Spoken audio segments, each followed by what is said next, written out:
Clotilde Marie-Pascale Courreau, née le 3 avril 1969 à Levallois-Perret, en France, est une actrice talentueuse et princesse de Venise par son mariage avec Emmanuel Philibert de Savoie, petit-fils du dernier roi d'Italie, Humbert II. La vie de Clotilde fut riche en couleurs, teintée du halo de sa carrière d'actrice et de son titre royal, mais aussi d'une profonde tristesse. La plus grande tristesse de sa vie fut peut-être le conflit entre son identité personnelle et les attentes que suscitait ce titre. Femme indépendante aux idées progressistes, elle fut constamment confrontée à la pression de concilier sa carrière d'actrice, sa vie de famille et son rôle de princesse au sein d'une famille royale désormais sans trône. Cette tristesse trouve son origine dans un conflit intérieur. Clotilde ne souhaitait pas être définie uniquement par son titre royal, mais voulait être reconnue comme une artiste talentueuse. Cependant, lorsqu'elle épousa Emmanuel Philippe en 2003, elle se retrouva prise dans un monde de rituels et d'attentes où elle était souvent perçue comme un symbole plutôt que comme une personne. Le fait qu'elle fût enceinte de 6 mois au moment du mariage suscita une nouvelle controverse, notamment en raison de ses opinions politiques de gauche, qui contrastaient avec l'image conservatrice de la famille royale italienne. Les critiques du public et des médias la laissèrent parfois un sentiment d'isolement, comme si elle n'était pas comprise.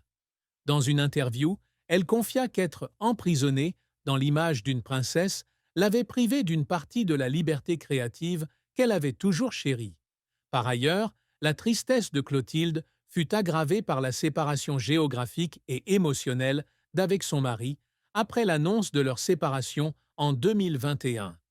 Bien qu'ils aient entretenu une relation respectueuse, le fait de fonder une famille tout en vivant à deux endroits différents, elle à Paris, Emmanuel à Monaco ou Los Angeles, laissa un vide incommensurable. Cette tristesse était non seulement une perte émotionnelle, mais aussi un sentiment d'impuissance face à la vision de ses filles, et en particulier de Louisa, grandir au sein d'une famille physiquement incomplète. La carrière de Clotilde Courreau a été un parcours inspirant, mais non dénué de difficultés et de larmes. Dès son plus jeune âge, Clotilde décide d'abandonner ses études à 16 ans pour se consacrer à sa passion pour le théâtre. Elle s'inscrit dans des écoles prestigieuses comme le cours Simon, le cours Florent et l'École nationale supérieure des arts et techniques du théâtre, ENSAT.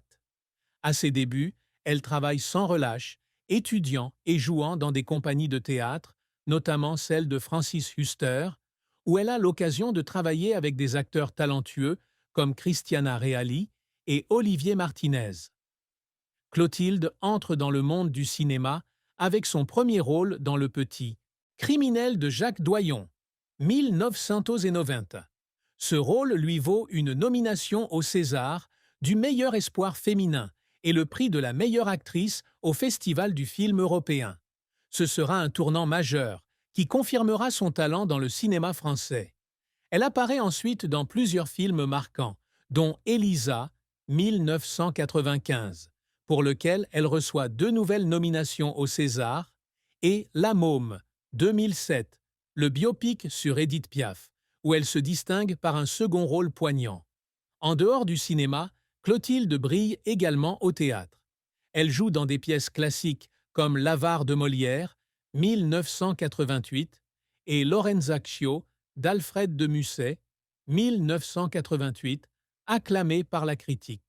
En 1998, elle est nommée Étoile montante du cinéma européen par l'European Film Promotion et, en 2000, elle reçoit le prestigieux prix Romy Schneider, confirmant sa place dans le milieu. Elle est également nommée Chevalier de l'Ordre des Arts et des Lettres en 2007, en reconnaissance de sa contribution à la sphère culturelle. Pourtant, le parcours de Clotilde ne fut pas toujours rose. Après son mariage avec Emmanuel Philibert, elle a dû mettre sa carrière d'actrice entre parenthèses pour se concentrer sur son rôle de mère et de princesse. Cela lui a coûté de nombreuses opportunités de jouer dans des projets majeurs. Dans une interview accordée à RFM, elle a confié qu'être perçue par le public et les médias comme une princesse plutôt qu'une actrice lui avait donné le sentiment d'être dépouillée de son identité d'artiste. J'étais prisonnière de cette image, a-t-elle confié, la voix pleine d'émotion. Un autre revers dans la carrière de Clotilde a été de refuser plusieurs rôles importants pour donner la priorité à sa famille, une décision qu'elle a plus tard admise comme à la fois douloureuse et nécessaire. Devant le miroir, elle se demandait souvent si elle ne se perdait pas dans ses nouvelles responsabilités. Il y avait des nuits, après que les enfants soient couchés, où elle s'asseyait seule et pleurait, non pas de regret, mais d'impuissance à ne pas pouvoir tout faire en même temps.